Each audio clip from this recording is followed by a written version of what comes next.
رمضان في مصر حاجة تانية والسر في التفاصيل. السلام عليكم ورحمة الله وبركاته.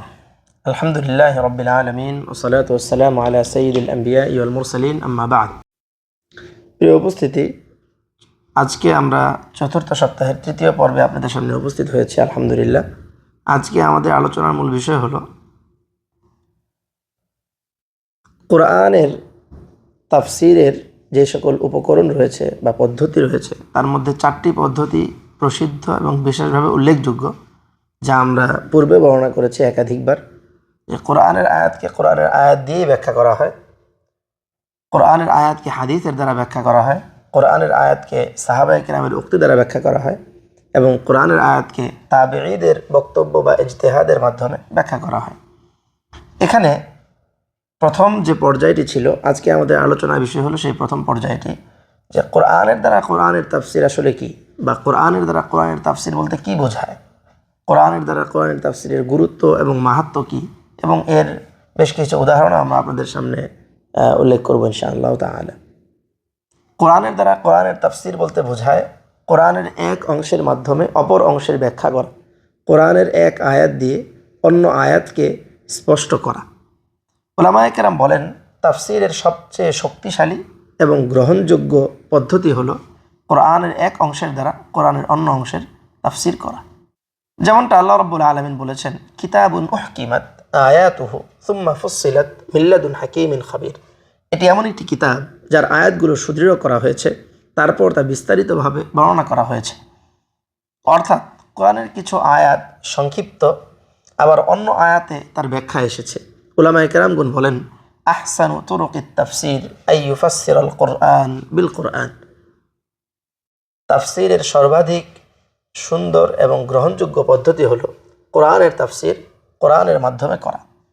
কোরআনের দ্বারা কোরআনের তাফসির এর বেশ নয় বরং অনেক আয়াত রয়েছে এমন, যা এক আয়াতের তাফসির অন্য আয়াত স্পষ্ট করেছে, যেমনটা আমরা কোরআনের আয়াত থেকেই বুঝলাম। যেমন তার মধ্যে একটি প্রসিদ্ধতম আয়াত হলো আয-যুলম শব্দের ব্যাখ্যা। সূরা আনআমের মধ্যে আল্লাহ রাব্বুল আলামিন বলেছেন, আল্লাযীনা আমানু ওয়া লাম ইয়ালবিসু ঈমানাহুম বিযুলমিন।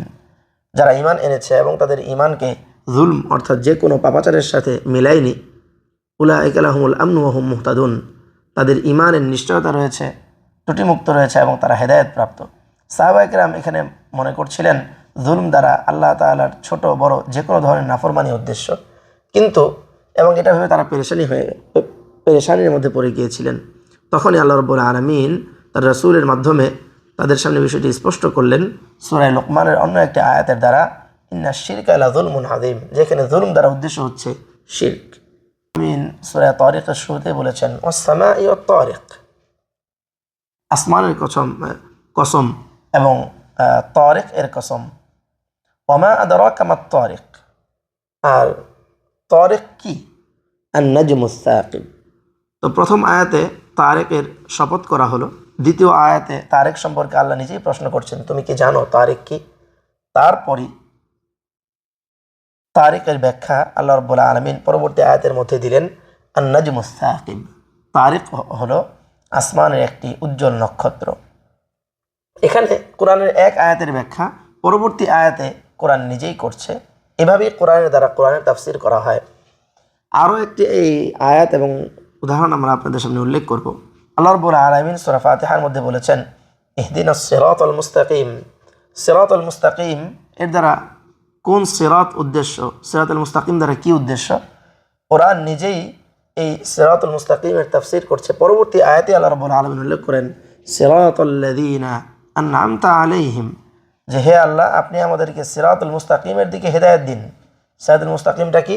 সিরাতাল্লাযীনা আনআমতা আলাইহিম, ওই সকল লোকদের পথ যাদের উপর আপনি অনুগ্রহ করেছেন, যাদেরকে আপনি হেদায়েত দিয়েছেন। এবং এই আয়াতে সিরাতাল্লাযীনা আনআমতা আলাইহিম, এখানেও পরবর্তী বিষয়টি অস্পষ্ট থেকে যায় যে আপনি যাদের উপর অনুগ্রহ করেছেন, আপনার অনুগ্রহপ্রাপ্ত বান্দা কারা, যে এই আনআমতা আলাইহিম এর ব্যাখ্যা আল্লাহ রাব্বুল আলামিন অন্য আয়াতে উল্লেখ করেছেন, যা এর মাধ্যমে কোরআনের আরেক আয়াতের তাফসির করছে, ফাউলাইকা মাআল্লাযীনা আনআমা আল্লাহু আলাইহিম মিনান নাবিয়্যিন ওয়াস-সিদ্দীকিন ওয়াশ-শুহাদা'i ওয়াস-সালিহিন, যে আল্লাহ রাব্বুল আলামিন অনুগ্রহ করেছেন কাদের উপর? নবী, সিদ্দিকিন, শুহাদা এবং সৎকর্মশীল বান্দাদের উপর। এভাবেই কোরআনুল কারীমের এক আয়াত অন্য আয়াতের তাফসীর করে থাকে। যেমনটা সূরাতুল গাশিয়ার শুরুতেও আমরা দেখতে পাই যে হাল আতাকা হাদিসুল গাশিয়া, তোমরা কি জানো যে গাশিয়া কি? আল্লাহ রাব্বুল আলামিন কোরআনের অন্য আয়াতে বলে ইয়াউমা ইয়াগশান নাসা আযাবুন আলীম। গাশিয়ার কথা, গাশিয়ার বর্ণনা হলো যে ইয়াউমা ইয়াগশান নাসা আযাবুন আলীম, সেই দিন যেই দিন মানুষকে ঢেকে নিবে ভয়াবহ আযাব, অর্থাৎ কিয়ামতের দিনকে এখানে উদ্দেশ্য করা হয়েছে। অতএব কোরআনের ব্যাখ্যা কোরআন দ্বারা করা হলে বা কোরআনের এক আয়াত যখন কোরআনের অন্য আয়াতের ব্যাখ্যা করে, তখন এই ব্যাখ্যাটি সবচেয়ে বেশি নির্ভরযোগ্য এবং শক্তিশালী হয়, এবং এটি হলো প্রথম স্তরের সর্বাধিক গ্রহণযোগ্য ব্যাখ্যা।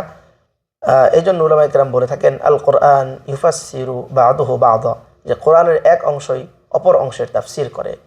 আল্লাহ রাব্বুল আলামিন আমাদের সকলকেই কোরআনকে পরিপূর্ণরূপে তাদাব্বুর করার তৌফিক দান করুন, এবং সাথে সাথে কোরআনের এক আয়াত দিয়েই অন্য আয়াতকে বোঝার এবং তা উপলব্ধি করার এবং সেই অনুযায়ী আমাদের জীবনকে পরিচালিত করার তৌফিক দান করুন। আমিন। ওয়া আখিরু দাওয়ানা আলহামদুলিল্লাহি রাব্বিল আলামিন। Please like, comment, share and subscribe.